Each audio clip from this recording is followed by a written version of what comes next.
Pak Sentot.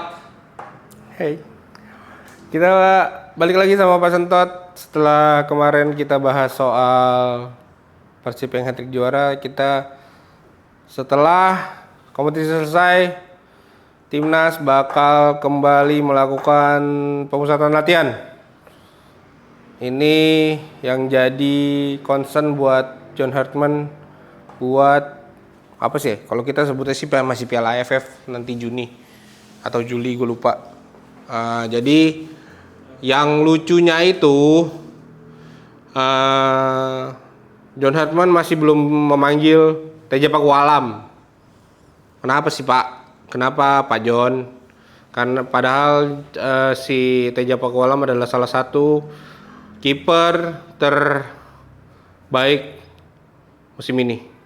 Kalau menurut gue ya lokal. Justru John Hartman malah manggil kiper dari Persis Solo, Riyandi. Gue nggak bilang Riyandi jelek, tapi Riyandi teman gue. Tapi ada bagusnya kalau misalkan John Hartman bisa manggil Teja Pakualam. Tapi mungkin pas selesai liga nanti John Hartman berubah pikiran terus manggil Teja Pakualam, kan kita nggak tahu. Tapi uniknya statement dari John Hartman ini bilang kalau dia nggak janji kalau pemain-pemain yang dari Eropa itu bisa main. Jadi si John Hartman ini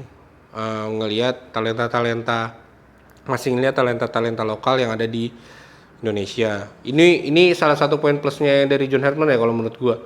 Jadi ada beberapa pemain yang lokal, pemain muda yang kembali diorbitkan sama John Hartman. Kemarin itu Donitri Pamungkas main di FIFA Series. Sekarang dia manggil lagi kayak ada Witan Sulaiman, pemain-pemain yang lama yang sempat hilang terus dipanggil lagi. Mungkin sama Marcelino juga dipanggil sama John Hartman untuk TC kali ini. Mudah-mudahan dia bisa gabung terus bisa ikut di Piala AFF nanti. Tapi yang jadi catatan gue adalah dengan jeda waktu yang cukup panjang, apakah John Hartman tetap akan mempertahankan skuad yang dia panggil sekarang? Tapi menurut gue enggak, pasti ada promosi degradasi yang bakalan dia lakukan untuk timnas di AFF nanti. Walaupun ada pemain-pemain yang menurut gue masih perlu dicoba, kayak Adliansyah mungkin, kayak pemain-pemain Persib, ada Malis mungkin yang menurut gue masih bisa dicoba untuk timnas main di Piala AFF. Menurut gue ini jadi ajangnya John Hartman untuk jadi pembuktian setelah di FIFA Series kemarin dia menang lawan Saint Kitts and Nevis, terus kalah lawan Bulgaria. Ya AFF ini jadi pembuktian John Hartman buat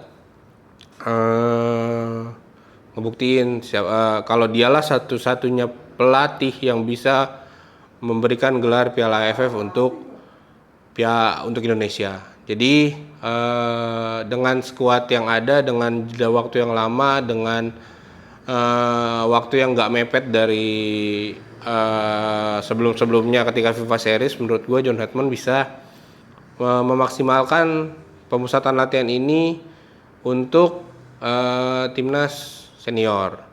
Dia juga bisa nanya-nanya tuh sama Nova kan juga lagi TC nih di Jogja buat Piala AFF U19 yang mainnya di Sumatera Utara. Siapa tahu tim-tim pemain-pemain dari U20-nya juga bisa masuk, kan kita nggak tahu. Jadi menurut gua